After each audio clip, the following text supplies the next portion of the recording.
For 20 years, Admiral Harlan Briggs lived as a prisoner inside his own body, paralyzed from the waist down since an ambush in Iraq. The finest civilian neurologists wrote him off as a lost cause. When his daughter brings him, in one final act of hope, to Boston's prestigious neurological center, the arrogant Dr. Prescott humiliates the old veteran in front of everyone and orders the shift nurse, Hannah Whitlock, to wheel him out. But Hannah looks at the scar on the Admiral's neck and recognizes something nobody else has seen in 2 decades. Something she herself studied inside a locked room at Walter Reed, in a program that officially never existed. And when her hands touch his spine, 20 years of silence begin to break. What comes next, not even the finest doctor in that hospital would have dared to believe. If this story pulls you in, do me a small favor before we go further. Tap that like button, drop a comment telling me what city or country you're listening from, and hit subscribe to join this family. Welcome to the channel, and let's begin. Dr. Edwin Prescott did not like Mondays. He stood at the consultation desk in his pressed white coat, watching the wall clock as if it owed him money. His silver hair was parted with the precision of a man photographed for medical journals. The gold pin on his lapel said, Department Chair, Neurology, Bayford Memorial. Across the hall, patients waited. They always waited at Bayford. Prescott considered this part of the cure. Hannah Whitlock did not wait. Hannah moved. She had been on the floor since 5:50 that morning, and by 8:30 she had restocked Bay 4. Set up 2 EMG carts, calmed a stroke patient's wife in the hallway, and replaced an IV line the night shift had run dry. Her dark auburn hair was pulled into a low knot at the base of her skull. Loose strands escaped at her temples. Her scrubs were bright, vivid blue. A small enamel pin sat above her name tag. A faded olive branch on a navy field. Nobody had ever asked what it meant. Her right hand, the one with the thin shrapnel scar running from her wrist to the base of her thumb, rested on the chart rail. Light freckles dusted the bridge of her nose. 5'5", 41 years old, lean, quiet, invisible, by design. Whitlock. Prescott did not look at her. He spoke to the wall clock. Coffee, black, no sugar, and tell Marcia I want the 8:30 file before I sit down. Coffee's on your desk, doctor. Marcia brought it at 8:15. Prescott's lips thinned. Then go check on the new arrival in Bay 6. Family case. VA referral. I have not decided whether I will see it. Yes, doctor. She walked. Bay 6 sat at the end of the corridor. Through the glass, Hannah saw 3 figures. A woman in her late 30s, dark blonde, gripping the handles of a wheelchair. A boy of maybe 19 in a community college sweatshirt. And in the chair, a man. Big ones. You could see it in the shoulders. Now those shoulders sagged forward. His hands were folded in his lap like 2 stones that had stopped fitting together. He wore a dark cardigan over a faded blue dress shirt. The collar was open, and in the soft hollow above his collarbone, just to the left of his trachea, Hannah saw it. A thin, raised, surgical scar, old, maybe 2 decades old. The kind of scar a civilian surgeon does not make. Hannah's hand paused on the door handle. She had not seen that scar in 11 years. Not since Walter Reed. Not since the locked room on sub-level 2. Not since the program that, on paper, never existed. She breathed in through her nose, pushed the door open. Good morning. I'm Hannah Whitlock. I'll be your intake nurse this morning. The daughter looked up first. Her eyes were rimmed red, but dry. I'm Caroline Briggs. This is my brother Eli, and this is my father. Admiral Harlan Briggs, United States Navy, retired. Hannah did not react. Her training would not let her. But inside, something small and quiet shifted.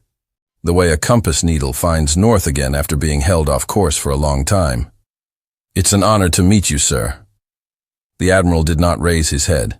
He looked at his hands. His jaw was set. The skin under his eyes was the color of old paper. Ma'am. Just that.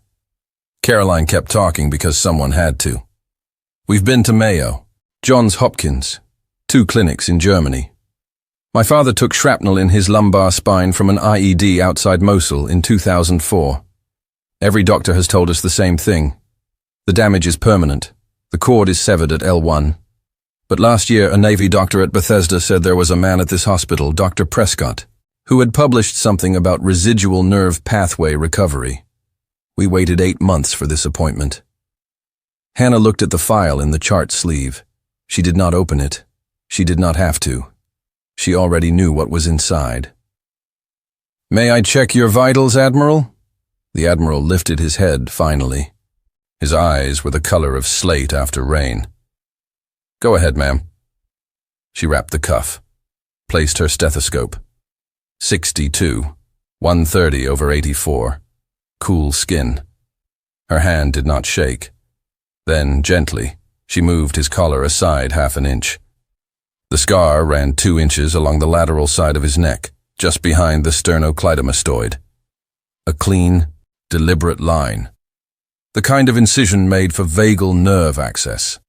The kind of incision the civilian world had not yet learned how to use in 2004. The kind of incision Hannah herself had practiced 3,000 times, on cadavers in a basement no one was allowed to photograph. She did not let her face move. "Admiral, did you receive any procedures in theater?" The Admiral looked at her for a long moment. He was a man who had spent his life reading other men's faces. He read hers now. "There was a corpsman out in the field. He did something to my neck before the bird came. I never knew what." Hannah closed his collar back over the scar. "Thank you, sir." Behind them, the glass door swung open. Dr. Prescott walked in. He did not greet the family. He lifted the chart, flipped 2 pages, closed it. "Mr. Briggs." Caroline's spine stiffened. "Admiral Briggs, doctor." Prescott looked up as if noticing her for the first time. "Mr. Briggs, I have reviewed your file. There is nothing to discuss. The damage to your spinal cord is, as every prior consultant has noted, complete. The lesion is at L1. There is no surgical intervention, no therapy, and no experimental protocol that can restore function to a cord transected for 20 years. Caroline's hand went white on the handle. "Doctor, we were told you had published research." "Madam, research is research. Patients are patients. Your father is, with respect, a man in his late 60s whose spinal injury is older than my fellowship. I cannot ethically take his money. I cannot ethically take your time." He turned without pausing. "Whitlock, discharge them. Send them down to social work for a referral list of long-term care options." Hannah did not move. She did not answer. She stood by the head of the wheelchair, her hand resting on the chair frame, and she looked at Dr. Prescott. Eli looked at his father. His father was staring at the floor. The Admiral did not lift his head. He did not argue. He had stopped arguing about himself a long time ago. That, more than anything, was what broke something loose inside Hannah Whitlock. "Dr. Prescott." Her voice was low, even. "May I have a word with you in the hall?" Prescott blinked once. The room fell still.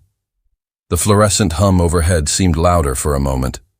Then he smiled the small, tight smile of a man who had just been mildly entertained. "Whitlock, I do not take medical direction from nursing staff. Discharge the patient." He turned to leave. "Dr. Prescott." Same volume, same flatness. The Admiral lifted his head. He had heard a voice like that before, in a different desert, but the same voice. Prescott stopped at the door, turned. "I beg your pardon." "I would like a word, doctor, in the hall, before this family leaves." For 3 full seconds, no one breathed. Then Prescott laughed, a short, brittle laugh. "Very well." He stepped out. Hannah turned to Caroline. "Ma'am, don't leave this room. Don't move that chair. I'll be back in 2 minutes." Caroline nodded. The corridor was empty. Prescott crossed his arms. "Make this short, Whitlock, and make it the last conversation of this kind you ever start with me." Hannah did not cross her arms. Her hand stayed loose at her sides. "Doctor, the Admiral has a lateral neck scar behind the sternocleidomastoid. About 2 inches. Clean. 20 years old, give or take." "And?" "It is a field vagal access incision, cervical approach to the vagus nerve, for acute hemorrhagic shock stabilization in spinal trauma. Developed by Army Special Operations Medical Research between 2003 and 2007. Classified until 2016. Never published in civilian neurology literature." Prescott stared at her. "What did you just say?"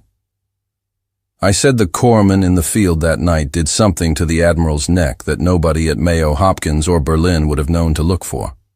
And if he received that intervention within 90 minutes of injury, his cord may not have transected at L1. It may have entered a state of prolonged conduction block. 20 years of disuse atrophy on top of that, but the cord itself, doctor, may still be intact." Prescott's jaw worked. "Whitlock, you will return to that room. You will apologize to me in front of that family. You will discharge that patient. And then you will go to HR and submit your resignation. Do you understand me?" Hannah did not blink. She turned, opened the door to Bay 6, and walked back inside. Caroline was standing in the same place. Eli had not moved. The Admiral had lifted his head and was watching the door. Hannah walked to the side of the wheelchair. She crouched so that her face was level with his. Her right hand, the one with the shrapnel scar, rested on the armrest. She did not touch him yet. "Admiral Briggs." Her voice was very quiet. "I would like to examine the back of your neck and your lower spine. With your permission. I am not going to promise you anything. I am not going to lie to you. I have not done this in 11 years. But I think the corpsman in the desert that night may have saved more of you than anyone in 20 years has known how to look for. May I have your permission, sir?" The Admiral looked at her for a long, long time. He looked at the olive branch pin above her name tag, the small scar on her right hand, the steadiness in her green eyes.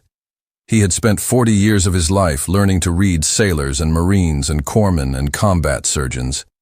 He read her now, and in the quiet of that small glass-walled room, a Navy admiral who had not asked anyone for anything in 20 years lifted his chin half an inch.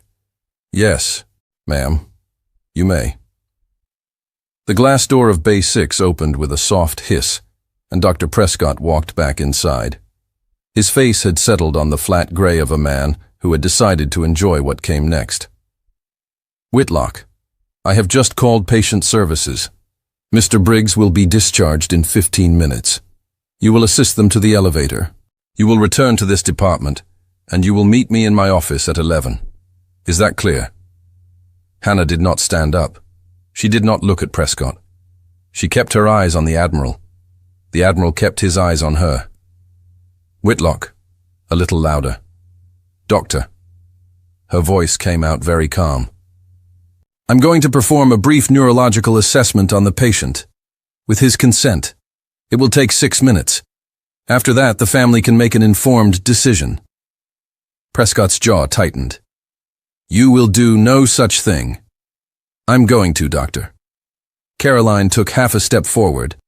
Eli planted his feet beside the wheelchair as though he had decided, without anyone telling him, that he was now a wall.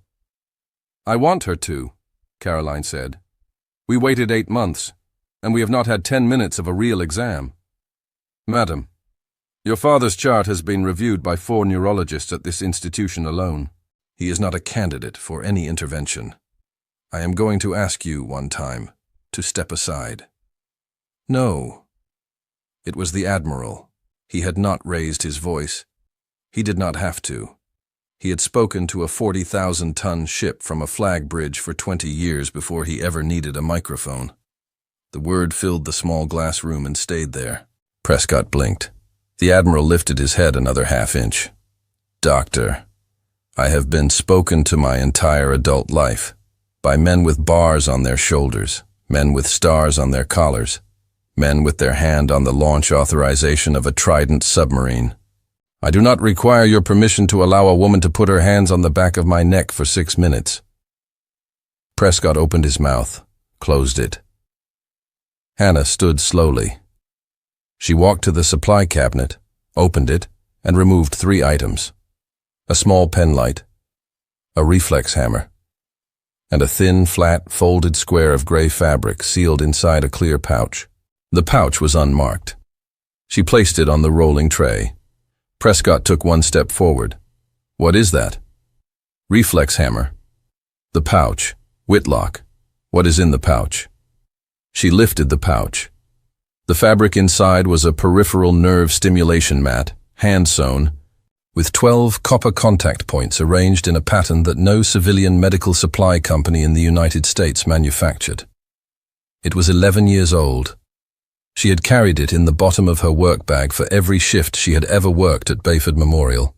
She had never opened it, until now. "It's a stim mat, Doctor." "A what?" "Peripheral nerve stimulation array, 12-point, manual." Prescott's face had begun to lose color around the eyes. "That is not standard equipment." "No, Doctor, it is not." She unsealed the pouch. The fabric unfolded onto the rolling tray. The copper contacts caught the overhead light in 12 small, dull points. Caroline stared. Eli stared. The Admiral did not look at it. He was watching Hannah's face. "Whitlock." Prescott's voice had gone thin. "I am going to call security." "You can, Doctor. But before you do, I am going to ask the Admiral 1 question." "Sir, may I have permission to remove your cardigan and your shirt down to the waist?" "Yes, ma'am." Caroline moved first. She slid the gray wool blanket off her father's lap. She unbuttoned the cardigan with fingers that were trembling for the first time that morning. Eli helped lift his father's arms. The Admiral did not flinch. The faded blue shirt came off. Underneath, his torso was the torso of a man who had been strong once and had been still for too long. White chest hair gone gray. A long, pale scar across the lower abdomen. The skin of his back, when he leaned forward into his son's chest, was paper-thin over the bones of his shoulder blades. And at the base of his neck, just below the hairline, Hannah saw the second scar, smaller than the first, about ½ an inch, round, almost a freckle. To anyone else, in a civilian exam room, it would have looked like an old skin tag removal. Hannah closed her eyes for half a second, opened them. "Dr. Prescott, come look at this." Prescott did not move. "Doctor," she did not turn around. "I am going to give you a chance right now to be in this room for the next 20 minutes. Because if I am right, and I think I am, this is going to be in a journal next year, and your name will not be on the paper unless you stand here and witness it." Prescott did not move, but he did not leave. Hannah leaned in. She placed the pad of her right index finger gently on the small round scar at the base of the Admiral's neck. Her left hand rested flat on his upper back, between his shoulder blades. She closed her eyes. She breathed, and she pressed, just slightly, with her index finger. The Admiral made a sound. It was not a word. It was a small, broken intake of breath. The kind of sound a person makes when something they had stopped feeling 20 years ago sends back a single faint signal from a long way away. Caroline gasped.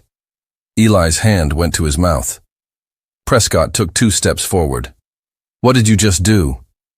Hannah opened her eyes. "I pressed on the implant marker, Doctor." "The what?"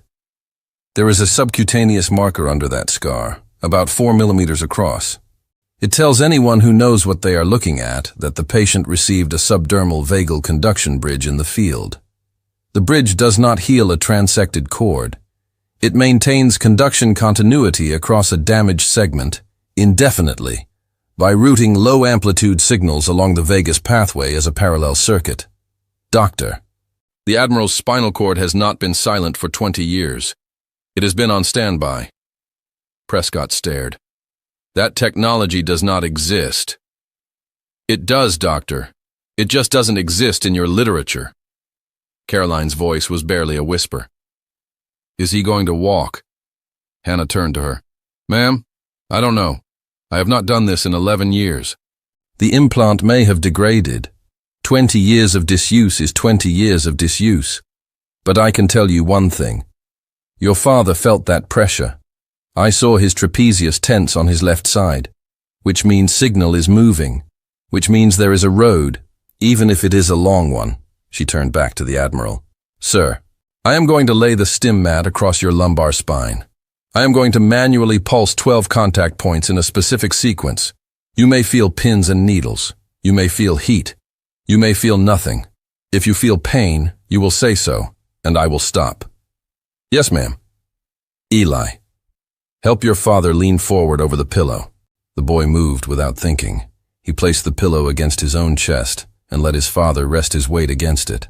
The Admiral's bare back was now fully exposed. Hannah unfolded the stim mat. She placed it across his lower back, contacts down, copper to skin. From a small pocket sewn into one corner, she removed a tiny black handheld controller, no larger than a key fob, with a single dial and a single button. She turned the dial to 1. She pressed the button. The Admiral inhaled sharply. Pins and needles, sir? Yes. Where? Left hip, down to the knee. Hannah's hand did not shake. Good. Caroline was crying now, silently. Tears were running freely down her cheeks. Hannah turned the dial to 2. She pressed the button. The Admiral's right thigh under the gray slacks twitched. Not a spasm. Not an involuntary jerk. A small, ordered voluntary contraction of the quadriceps. He had not contracted that muscle on command since 2004. The Admiral looked down at his own leg. He did not speak. Eli began to cry the way young men cry when they have been holding it in for too many years. He did not move. He did not make a sound. The tears just ran. Hannah turned the dial to 3. She paused. She looked up at Dr. Prescott. Prescott was 3 feet from the wheelchair. His arms had fallen to his sides. The tablet was still in his right hand, but he had forgotten it was there. Doctor, if you want to be the neurologist of record for this case, you may stand to my left and observe. If you want to leave this room and call security, you may do that as well. But I am going to finish the assessment either way. Prescott did not speak. He took 2 steps and stood at her left shoulder. Hannah pressed the button. The Admiral's right calf contracted. The toes of his right foot, inside the dress shoe, curled half an inch upward against the leather. Caroline made a sound that was not quite a word. Eli sank down to his knees beside the wheelchair and pressed his forehead against his father's hand. The Admiral was looking at the wall. He was breathing carefully, the way a man breathes when he has decided he will not weep in front of a stranger. He did not weep, but a single tear, just one, ran from the corner of his right eye down the line of his jaw and disappeared into the gray of his collar. Hannah turned the dial back to 0. She set the controller on the tray. She stood up. Dr. Prescott, I am going to need an MRI, full lumbar and cervical, with contrast, an EMG of the lower extremities, a peripheral nerve conduction study, and a referral to a physical medicine and rehab specialist who has worked with chronic disuse atrophy in spinal cord patients. Today, the Admiral and his family are going to need to stay in this hospital tonight. Prescott opened his mouth, shut it, opened it again. Whitlock. Yes, doctor. Who are you? Hannah did not answer for a long moment. She looked down at the stim mat on the Admiral's back, at the 12 copper points, at the small olive branch pin above her name tag. Then she looked up at Edwin Prescott. I'm the shift nurse, doctor. She paused. Now please go order the MRI. By 11:15 that morning, Bayford Memorial had begun to behave like a hospital that did not know what was happening inside one of its own glass rooms. The MRI suite on level 2 had been cleared. Dr. Marin Cho from radiology had been pulled out of a department meeting by a phone call from Dr. Prescott himself, which was unusual, because Edwin Prescott had not personally requested a stat MRI for any patient in 9 years. The EMG technician, a man named Raoul, had been told to bring a portable cart to Bay 6 and wait. Hannah stood at the nurses' station outside Bay 6 and wrote, quickly, in pencil, on a yellow legal pad. She did not write in the electronic record. Not yet. She wrote in the shorthand of a person who had spent years writing reports that other people were not allowed to read. Sequence of stim response. Left quadriceps contraction at setting 2. Right calf contraction at setting 3. Distal toe response. Right foot setting 3. Patient pain report negative. Patient sensory report positive paresthesia, left lateral thigh. Implant marker palpated cervical C7 region intact. She underlined the word intact. Caroline walked up to the counter. Her eyes were swollen, but her hands had stopped shaking. "Miss Whitlock, he's asking for you." Hannah set down the pencil. "I'll come now." Inside Bay 6, the Admiral had been dressed again. The cardigan was buttoned. The gray blanket lay across his lap. He looked the same as he had at 8:30. To anyone walking past the glass, he was still a paralyzed old man in a wheelchair. But Hannah saw the difference. His shoulders sat a quarter-inch higher, his chin was up. His eyes followed her when she entered, instead of staring at the floor. Eli was sitting on the exam stool by the wall, his hands in his lap, his eyes red. Caroline took her place at the head of the chair. The Admiral spoke first. "Ma'am, Hannah, before they take me down to the scanner, I would like to know something." "Yes, sir." "What's your name? Your real name?" Hannah did not answer right away. She walked across the small room and pulled the exam stool closer. She sat down at eye level with him. She placed her hands, palms down, on her knees. "My name is Hannah Whitlock, Admiral. That part is real. But not all of it. No, sir, not all of it." "What part isn't?" Hannah looked at Caroline. She looked at Eli. She looked back at the Admiral. He was a flag officer of the United States Navy. He had held secrets for 40 years. She made a small decision then. "Lieutenant Colonel Hannah Whitlock," she said quietly. "United States Army. Retired. I was a medical officer with the Joint Special Operations Medical Research Group between 2010 and 2015. My program was based at Walter Reed on Sub-Level 2. We studied long-term outcomes for soldiers who had received subdermal vagal conduction bridges in the field. Most of those soldiers did not survive long enough to be studied. The ones who did, we tracked. We refined the STIM protocols. We were preparing a paper for declassification when the program was shut down in 2015 after a change in funding priorities. The work was filed. The implants, the mats, the protocols, all of it was sealed. I left the Army the following spring. I went to nursing school. I came here." The Admiral did not speak. Caroline's hand was over her mouth again. "Why did you stop, ma'am?" the Admiral said. "Why did you become a nurse?" Hannah was quiet for a few seconds. "Because, sir, in 2015, I had a list of 41 names. 41 men who had received the implant in the field and survived. I knew where they were. I knew that 28 of them were still alive. And after the program closed, I was told I would never be allowed to contact any of them. Not to inform them what they had received. Not to offer them the protocol. Not to tell their families that there was still signal in their cords. I tried to fight that decision through channels. I lost. I resigned my commission. I came to Boston because I had a cousin here.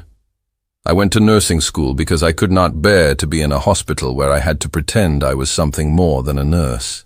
I have worked at Bayford Memorial for 9 years. In that time, I have never once opened that pouch in my work bag. Until today." The Admiral looked at her for a long, long time. Then he said, "I was on that list." "Yes, sir." "How did you know?" "I read your file, sir, twice. When I was a captain. Your name was number 14. The Admiral closed his eyes. He kept them closed for almost a minute. Then he opened them and said, very quietly, "Ma'am, I owe you an apology. I have spent 20 years believing that I was a man whose body had been broken in a way that nobody could fix. I have spent 20 years sitting in this chair telling my children to stop hoping. I have been wrong about myself for 2 decades. And the only reason I am not still wrong this morning is because you walked into Bay 6 and you saw a scar that nobody else had bothered to look at." Hannah did not answer. The Admiral lifted his right hand off the blanket. He held it out across the small space between them. Hannah took it. He squeezed. Not hard, not weakly. Just enough. "Lieutenant Colonel, thank you." Hannah's eyes were very steady, but her throat closed for half a second. She nodded once. She did not let go of his hand. The glass door opened. Dr. Prescott was standing there. He had changed his white coat for a fresh one. His hair was still parted with precision, but a single strand had escaped at the temple. The look on his face was the look of a man who had spent an hour in his office on the phone with people he did not want to call, and who had been told by every one of them the same thing. Whitlock. His voice was different now. Not the voice from this morning. "Yes, doctor." "Dr. Cho is ready in MRI. I have spoken with the VA liaison. I have spoken with Bayford's risk management office. I have spoken with the dean of the medical school. The Admiral will be admitted under my service as the attending of record, but you will be the clinical lead on the case." Hannah did not blink. "Yes, doctor." "I am told you have prior credentials that you have not disclosed on your employment file. My military credentials were sealed at the time of my separation. I had no obligation to disclose them." Prescott's jaw worked. "I have been instructed by the Dean's office to extend you full clinical privileges for the duration of this case. Dr. Cho and Dr. Lavery in physical medicine will report to you. I will, of course, remain involved." "Of course, doctor." Prescott was silent for a moment. Then he said, "Ms. Whitlock, earlier today I told you to discharge this patient. I told you to submit your resignation. I want it on the record, in front of this family, that I was wrong." Hannah looked at him. Her green eyes did not soften. "Dr. Prescott, the record will reflect whatever it needs to reflect. What matters now is the Admiral's scan." Prescott nodded once. He stepped aside. Eli stood up from the exam stool. He picked up the gray blanket that had slipped from his father's lap. He folded it carefully, the way someone folds a flag, and laid it across the Admiral's knees. Caroline stepped behind the wheelchair and gripped the handles. "Ma'am." "Yes, sir." "How long before I know if I can stand?" Hannah was quiet for a moment. "Admiral, I'm not going to lie to you. The MRI will tell us how much of your cord is intact. The EMG will tell us how much muscle is still innervated. If everything I think is true, you will spend the next 6 months in the hardest physical therapy of your entire life. Harder than basic. Harder than anything you have done since Mosul. And at the end of it, sir, I think you will stand. I do not promise you walk, but I promise you stand." The Admiral closed his eyes. 6 months. "Yes, sir. I have waited 20 years, Lieutenant Colonel. I think I can wait 6 months." Caroline began to push the chair toward the door. The Admiral lifted his hand once, in a small Navy half-salute. Hannah returned it.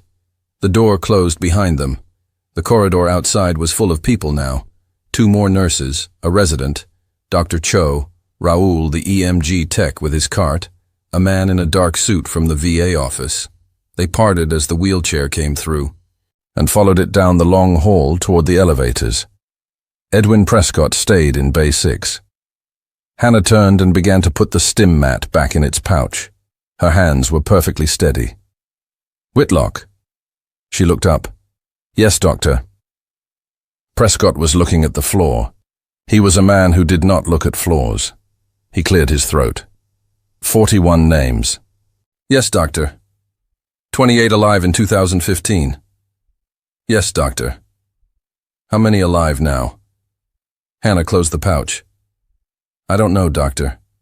I have not been allowed to look." Prescott nodded slowly. He looked up. His face was older than it had been at 8:30 that morning. "Lieutenant Colonel, I am going to make a phone call this afternoon. To the Dean, to the Chairman of the Board, and to the head of Bayford's Research Foundation. I am going to recommend the establishment of a clinical program at this hospital for the identification and treatment of long-term survivors of field neurosurgical interventions. I am going to recommend that you be named director." Hannah looked at him for a long, level moment.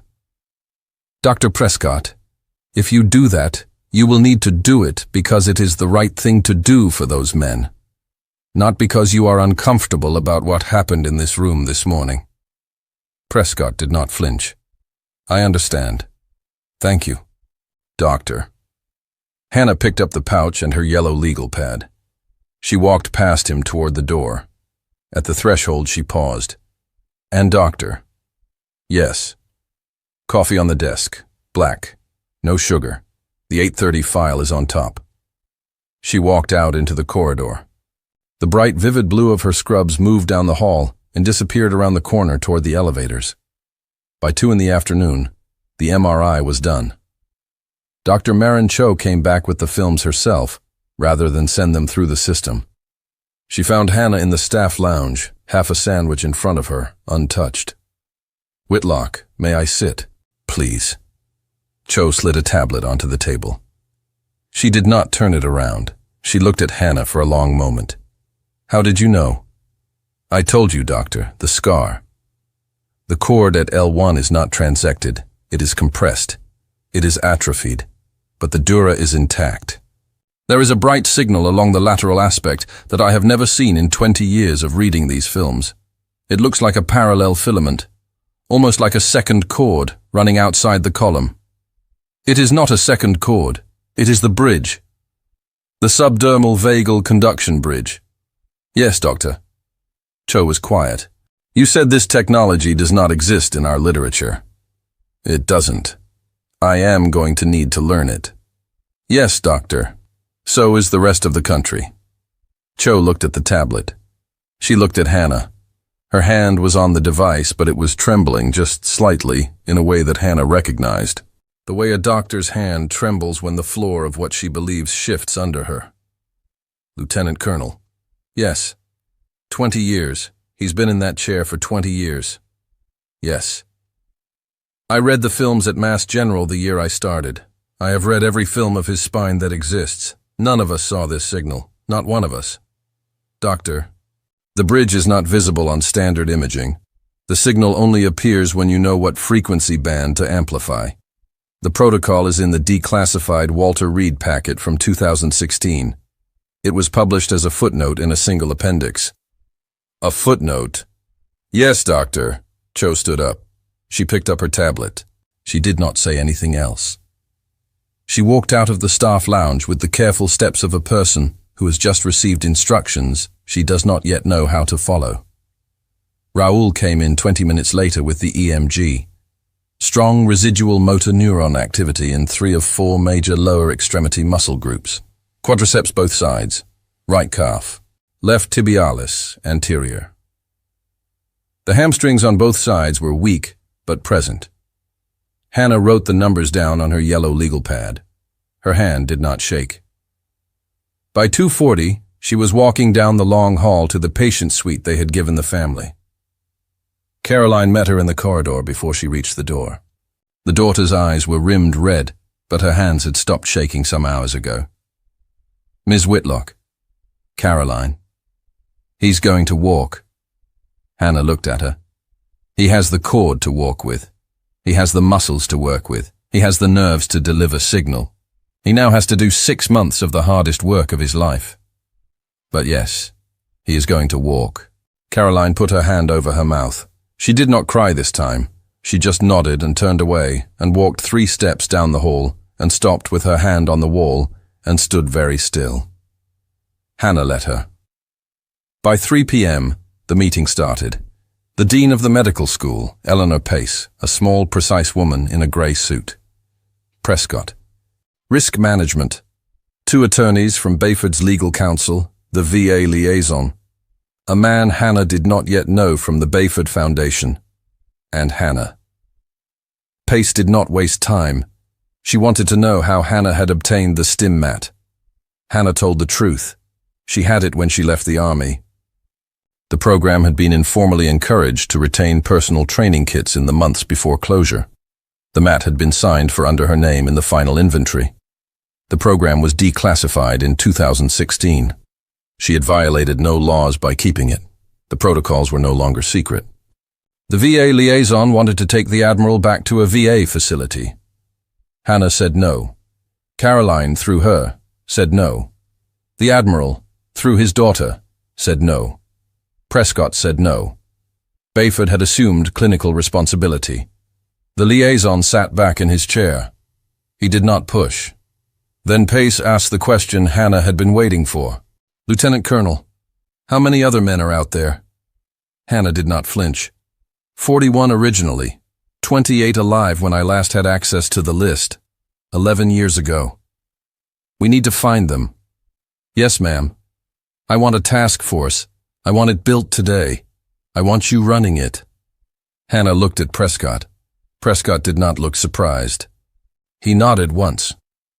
"How long do we have?" Pace asked. "Some of those men, ma'am, have been in chairs for almost a quarter century. Their peripheral nerves are degrading by the month.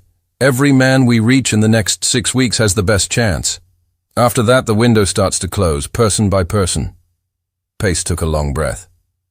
"Then we move today. What do you need?" "I need a phone. I need the Department of Defense to declassify the original outcome file from the program. I need a small clinical team, 3 nurses minimum, and 1 physical therapist who is military experienced. I need legal cover. I need transportation budget for men who cannot fly commercial. And I need a press officer. Because by tomorrow morning the local news will have this." Pace nodded once.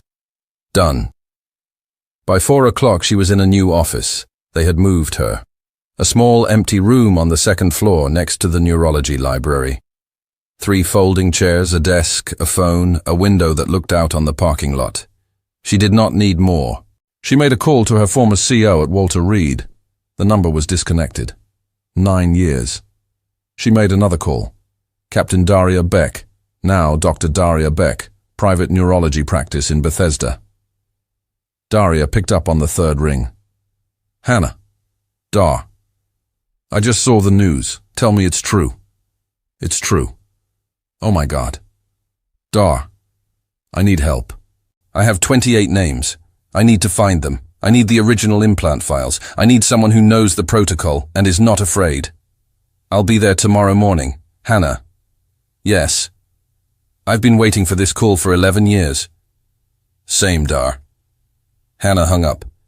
She closed her eyes for a moment. Then she opened them and made the next call, and the next. By 5 o'clock the first call came in from the outside. A woman in New Hampshire. Her name was Diane Voss. Her husband James was a former Marine. He was paralyzed from the chest down in 2005. IED outside Najaf. He had a scar on his neck just like the one on the local news. He was 63. They lived in Manchester. "Could someone please help?" Hannah closed her eyes. James Voss, number 23 on the list. "Mrs. Voss, yes, someone can help. My name is Hannah Whitlock. I'm going to give you an address and a time. Can you bring James to Boston tomorrow afternoon?" Yes, we can. Yes." She paused. "Ma'am, he hasn't slept through a night in 19 years. Will it really work?" "Mrs. Voss, I won't promise you he will walk, but I will promise you he will sleep. The implant has been quietly carrying a small electrical load against atrophied muscle for 2 decades. When we shut down that load, his body will rest in a way it has not rested since the day he was injured. I have seen it happen. I will see it happen with him." On the other end of the line, Diane Voss began to cry. Quiet, controlled, the kind of crying that does not get heard often. "I'll be there tomorrow afternoon, ma'am." "We will be ready, Mrs. Voss." Hannah hung up. She wrote the name on the yellow pad. James Voss, 23, Manchester. Tomorrow. The phone rang again, and again. By 7 p.m. she had 6 names, 6 families, 6 men. By 9, Caroline brought her a sandwich on a paper plate. Hannah ate it standing up at the desk. By 11, the building was empty. The phone rang one more time. Unknown number. Hannah picked it up. A voice she had not heard in 11 years said her name. "Lieutenant Colonel Whitlock." She closed her eyes. "Colonel Breyer." "We need to talk." "Yes, sir, we do." I'll be in your office at 0700 tomorrow. I'll see you then. The line went dead. Hannah held the phone for a long moment. Then she set it down. She picked up her yellow pad. She turned to a fresh page. She wrote one word at the top. Intact. She underlined it. She turned off the office light and walked home through Boston in the dark. Colonel Roman Breyer walked into Hannah's office at 6:58 the next morning. He had aged. He was 68 now. The hair was gone. The suit was charcoal gray and well cut. The federal lawyer behind him was younger, mid-40s, in a darker suit, carrying a leather folder. They sat across from Hannah without being invited. Breyer set the folder on the desk. He did not open it. Lieutenant Colonel, you removed protected materials from a Department of Defense facility in 2015. I removed personal training equipment that had been signed out under my name. The materials were declassified in 2016. You and I both know that. You have been using those materials to perform unauthorized clinical interventions on civilians. I have been using legal equipment to perform clinical interventions on retired military personnel with full informed consent. The interventions are within the scope of the published declassified protocol. The lawyer cleared his throat. Ms. Whitlock. Lieutenant Colonel. The lawyer paused. Lieutenant Colonel Whitlock, there are national security implications. There were national security implications, Hannah said. In 2015. There are not in 2026. The protocol has been public for 10 years. The implants are no longer manufactured. There is no operational sensitivity left to protect. What you are protecting, counselor, is the embarrassment of a department that left 41 men in chairs because the funding moved. The lawyer's mouth closed. Breyer's jaw tightened. I am not interested in arguing the merits, Whitlock. I am interested in stopping further unauthorized procedures until the Department of Defense conducts a formal review. How long would that review take? 18 months. 18 months. Hannah did not move her hands from where they were folded on the desk. There are 27 men still out there, Colonel. 11 years older than the last time you and I had this conversation. 3 of them I have already learned died waiting. The rest are losing function by the day. Do you understand what 18 months means to a man whose peripheral nerves have been atrophying since 2005? I understand the law. So do I. The door opened. Prescott was first. Behind him, Eleanor Pace. Behind her, a tall, older man Hannah did not recognize, in a suit that did not quite hide 30 years in uniform. Behind him, 2 more attorneys. Pace did not sit. She stood at the head of the desk, and she looked down at Breyer. Colonel, my name is Eleanor Pace. I am Dean of the Bayford Medical School. This is Major General Frank Olivetti, U.S. Army retired, who chairs our Medical Ethics Committee. Before you continue, I would like to inform you that I have spent the last 14 hours on the phone with the offices of 3 United States Senators, 2 of whom serve on the Armed Services Committee, the Office of the Surgeon General of the Army, and the legal counsel of 2 veterans' rights organizations. Bayford Memorial is prepared to pursue any legal or institutional action necessary to defend Lieutenant Colonel Whitlock and her work. Are you prepared to defend the 11-year delay your department imposed on these men in federal court? Breyer's jaw worked. He did not speak. Olivetti spoke next. His voice was a quiet rumble that did not need to be loud. Roman, stand down. The program was wrong to close. You and I both know that. The men we left on that list were ours. She is bringing them back. Let her. Breyer looked at Olivetti. Olivetti did not blink. The federal lawyer leaned over and whispered something to Breyer. Breyer's mouth pressed into a thin line. He stood up. He picked up the unopened folder. He looked at Hannah for a long moment. Lieutenant Colonel, I want you to know, I objected to the closure in 2015. I lost that fight. Hannah did not answer. I should have done what you did. Yes, sir, you should have. Breyer nodded once. He turned. He walked out. The federal lawyer followed him. Pace closed the door behind them. The room was quiet for a moment. Then Olivetti turned to Hannah. He brought his right hand up to his temple. He saluted her. Hannah stood. She returned the salute. Olivetti nodded once and left. Pace sat down in the chair Breyer had been in. She placed a hand flat on the desk. "Lieutenant Colonel, get to work." Hannah did. Daria Beck arrived at 10 that same morning. She walked into the second-floor office with a black canvas duffel and a hard expression that broke the moment she saw Hannah. The two women looked at each other across the desk for a long moment. Then Daria set down the duffel and they embraced. Quick, hard. 11 years compressed into 4 seconds. They did not speak about it. There was no time. By 10:30, Daria had pulled 3 more files from the duffel. Copies she had kept. Copies the program had never gotten back. Hannah looked at the names. She wrote them on the yellow pad. 3 more men, 2 in Virginia, 1 in Arizona. By that afternoon, the press photographer who had been waiting in the lobby had taken the picture that ran the following morning on the front page of the Boston Globe under a single line. She waited 11 years. By noon the same day, 3 more families had called. By the end of the week, 14. The Admiral began physical therapy the day after the MRI. Parallel bars in a small, bright room on the 4th floor. A young physical therapist named Liana, who had run track at Boston College and spent 2 years at Walter Reed before coming to Bayford. Liana knew what she was doing. She did not coddle the Admiral. "On 3, Admiral. Push down through your right heel. 1, 2, 3.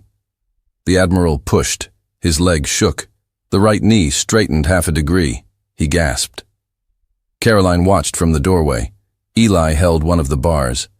Hannah stood at the back of the room with her arms folded. "Again," Liana said. The Admiral did it again, half a degree more. By the end of the first week, he could hold his own weight for 4 seconds, supported on the bars. By the end of the second week, 8. By the end of the 4th week, he stood unsupported for 2 full seconds while Liana let go of his belt. Hannah did not say anything during these sessions. She just watched. The first time the Admiral took a step, end of the 7th week, he did it without warning. Liana had just adjusted the bars. The Admiral looked up at her. He said, "Move back, ma'am." Liana moved back. The Admiral let go of the right bar. He shifted his weight. He moved his right foot forward 6 inches. He set it down. He moved his left foot forward 6 inches. He set it down. Then he gripped the bar again and lowered himself into the chair.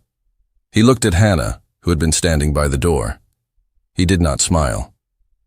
He nodded once. Hannah nodded back. In the meantime, James Voss came to Boston. Then Sam Reeves from Pittsburgh.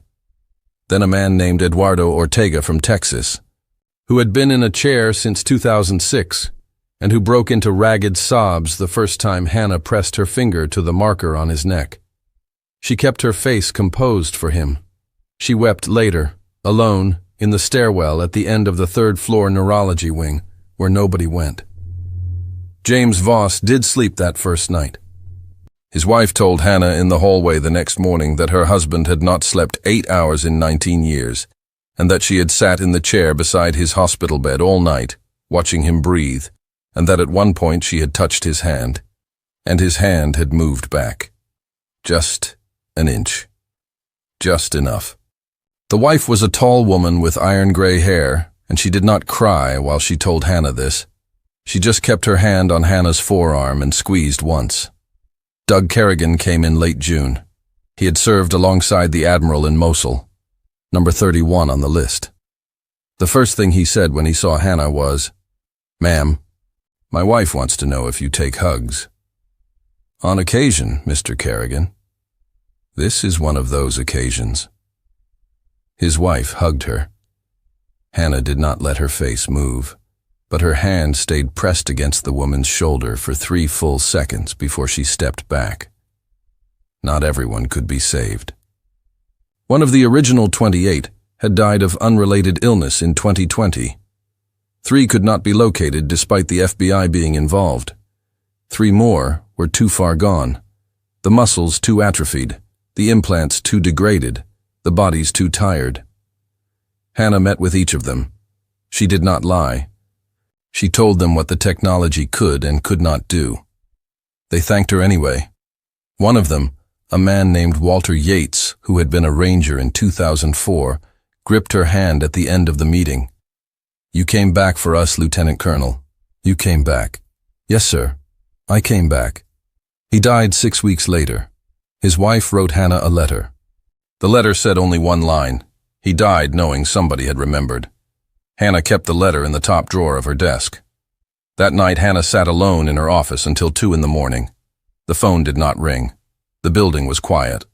She held her right hand in front of her and watched it shake. Not from fear.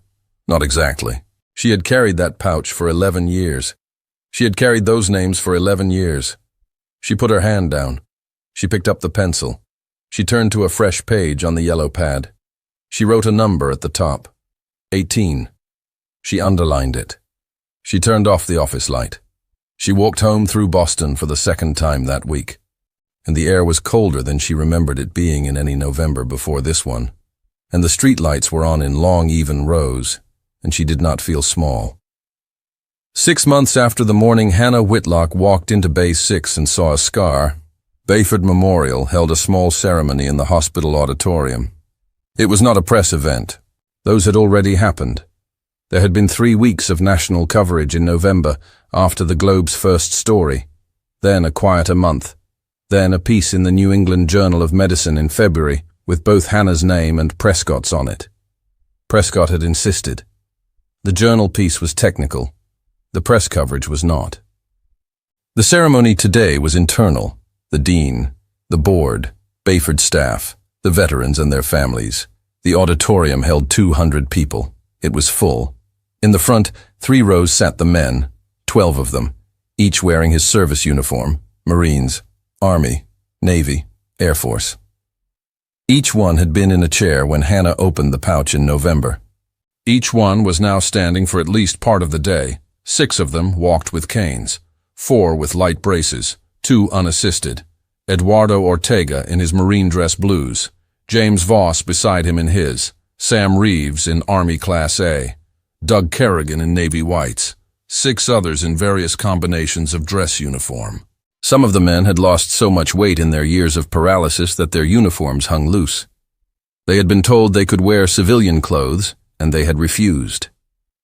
Every man in that front row had spent weeks of his recovery driving back to a tailor or to a closet at home where the uniform had been packed in mothballs since the year of his injury. Every one of them wore it today. Behind them sat the rest. Other recovering veterans, those still in the early stages, their families, their physical therapists. Liana in the 3rd row, with her arms folded and her eyes bright. Daria Beck 2 seats down, dressed for once not in a lab coat, but in a charcoal suit. The dean of the medical school in the row behind them. 2 senators quietly in the 2nd row. In the very back stood Prescott, hands behind his back. His silver hair parted with the same precision, but with a little more gray now than there had been in November. The dean spoke first. Briefly, she introduced the program. She introduced the men. She introduced the doctors and the nurses and the therapists. She did not introduce Hannah. Hannah had asked her not to. Then she said, "Admiral Briggs has asked for the floor." The room went still. Admiral Harlan Briggs stood up from his seat in the front row. He used a cane. His left hand rested on Eli's shoulder. The boy, not a boy anymore, 20 years old, a sophomore at Boston College, stood up with him. The Admiral let go of his son's shoulder. He walked to the lectern. The auditorium was utterly silent. The only sound was the slow, deliberate click of the cane on the polished floor. He had not walked to a lectern in 21 years. He reached the podium. He set the cane against the side. He gripped the lectern with both hands. He looked out at the room. "I was paralyzed for 20 years, he said. I was told by 10 doctors in 7 hospitals across 3 countries that I would die in a wheelchair. I told my children to stop hoping. I told my late wife to stop hoping. I stopped hoping for myself." He paused. He looked down at the lectern. He looked up. "On a Monday morning in November of last year, my daughter brought me to this hospital. A nurse named Hannah Whitlock came into the exam room. She did her job. She looked at me. She actually looked at me. The room had not moved. In 6 months, with the help of every person in this room, and many people not in this room, 18 men who had been forgotten by the United States government have stood up out of their chairs. 3 more are coming next month. 5 more in the spring. 3 of them I will not be able to thank in person, because they did not live to see this day. To Walter Yates, Andrew Halloran, and Marcus Pell, I owe you my standing here. I do not forget that. His voice did not shake. 40 years of speaking to ships had taught him that. I want to thank the staff of Bayford Memorial. I want to thank my children, Caroline and Eli, who never stopped hoping even when I told them to. I want to thank the doctors and the therapists and the nurses and the orderlies and the food service workers and the night cleaners. I want to thank Dr. Edwin Prescott, who had the courage to be wrong publicly and the courage to be right privately. Prescott did not move at the back of the room. And I want to thank one more person, a person whose name does not appear on any of the official program documents. A person who is, by every formal measure available to the United States military, only a nurse. The Admiral's eyes moved across the front row. His eyes moved man by man. Eduardo Ortega met his eyes, then James Voss, then Sam Reeves, then Doug Kerrigan. Each of them, in his turn, gave the Admiral the smallest possible nod. Lieutenant Colonel Hannah Whitlock, the Admiral said. Would you come forward? Hannah was in the second row. She had not expected this part. She had been told there would be a presentation. She had not been told it would include her. She stood up. She was in scrubs, bright, vivid blue. The olive branch pin above her name tag. She walked to the front. Her shoes were quiet on the carpet. The Admiral stepped from behind the lectern. He did not use the cane. He walked the 3 steps to her on his own legs, slow and deliberate and steady, and the room watched him do it. He stopped in front of her. He brought his right hand up to his temple, slow and deliberate and steady, and he saluted her. In the front 3 rows, 12 men stood up. Marines, soldiers, sailors, airmen. Each of them, 6 men on canes, 4 in light braces, 2 unassisted, pushed himself to his feet. Each of them brought his hand up to his temple. They held it. The room held its breath. From the second row, Daria Beck stood. She was in a civilian suit. She brought her right hand up to her temple. From the third row, Liana stood. So did 3 other military experienced staff Hannah had not even known were in the audience. They saluted. From the very back of the room, Edwin Prescott, who had never served a day in any uniform, brought his right hand up to his temple in the imperfect civilian approximation of a salute, and he held it. Hannah's throat closed. Her eyes were level. Her chin was level. She raised her right hand, the one with the shrapnel scar, the one that had pressed the marker, the one that had not opened the pouch for 11 years, and she returned the salute. She held it. Then she dropped her hand. The men in the front row dropped theirs. Liana and Daria dropped theirs. Prescott dropped his. The room began to applaud. Not loud at first, then louder, then long. It went on for almost a full minute. Caroline was crying. Eli was crying. The Admiral was not crying, but his eyes were very bright. The Admiral stepped closer. He spoke quietly so that only Hannah could hear. The Department of the Navy and the Department of the Army have, with my recommendation and the recommendations of 7 flag officers, formally requested that you accept reinstatement to active duty as the inaugural director of the Joint Combat Recovery Research Program, with the rank of full colonel. Hannah was quiet for a long moment. She looked at the 12 men. She looked at their families. She looked at Daria. She looked at the Admiral. Sir, I am honored, but I am going to decline. The Admiral did not flinch. I left the Army for a reason. I came to Bayford for a reason. I would like to remain director of the Bayford Clinical Restoration Program. As a civilian. As a nurse. The men on that list deserved to be seen by a civilian who had the courage to look at them, not by a soldier in a chain of command that once told me to look away. I will work with the Department of Defense. I will accept full clinical privileges as recommended. I will sit on every joint committee they want me to sit on. But I will keep my scrubs, and I will keep my pin. She touched the olive branch on a Navy field above her name tag. The Admiral nodded once. Understood, Lieutenant Colonel. Civilian or otherwise. Bayford is fortunate. He stepped back. He returned to the lectern. He picked up his cane. He looked at the room. That concludes the formal portion of the program. I would like to invite all of you to the reception hall. The applause came back, louder this time. The Admiral walked back to his seat under his own power. Eli helped him sit. Caroline kissed his forehead. The room broke into movement, conversation, embraces, the unfamiliar sound of laughter after 20 years. Hannah stood for a moment at the front of the auditorium, her hand on her pin. James Voss came to her first. He did not speak. He just gripped her right hand in both of his and held it. Then Eduardo Ortega.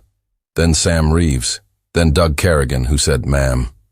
My granddaughter was born last month. She is going to grow up knowing her grandfather standing up. Hannah said, "That's all I needed to hear, Mr. Kerrigan." Caroline Briggs came last. She put her arms around Hannah without asking. She held her for 5 full seconds. Hannah held her back. Then Caroline stepped away, took a breath, and said, "My father has not slept in his own bedroom for 20 years. We moved him to the ground floor of the house in 2004. This weekend he is walking up the stairs. He told me yesterday morning that he wants his old room back. Miss Whitlock, I do not know how to thank you for that." Caroline, "You do not owe me any thanks. Your father did the work. You did the work. Eli did the work. I just opened a pouch." "You opened a pouch nobody else knew was there." "Yes. That is everything." Caroline walked back to her father. Hannah watched her go. Eli was already at the Admiral's side. The three of them stood together near the front row, Caroline's hand on her father's back, Eli's hand on his other shoulder, the Admiral leaning on neither of them, leaning on his own legs. And for a moment Hannah forgot to breathe. Prescott came up beside her. He was holding 2 paper cups of coffee. He handed her one. Black, no sugar. "Lieutenant Colonel, Doctor, there are 3 names left we haven't reached." "I know, Doctor. I want to keep looking." "Yes, Doctor." He paused. "Hannah." She looked at him. "Thank you." She nodded once. She took a sip of the coffee. It was the right temperature. She walked out of the auditorium and down the long hallway toward the elevators. The fluorescent lights hummed the way they always had. The lavender disinfectant smelled the way it always had. Bayford Memorial in late autumn light through the high windows. The 3rd floor was waiting. She stepped off the elevator. She walked past the consultation desk, where Prescott had once asked her for coffee, in a voice that did not look at her. She walked past Bay 4, where she had restocked supplies 6 months ago. She walked toward the end of the corridor. Bay 6. There was a new patient inside. A woman this time, mid-50s, a scar on her neck. Through the glass, Hannah could see the woman's daughter at her side, gripping the handles of the chair. She could see the woman's husband, exhausted, in the corner. She could see the woman herself,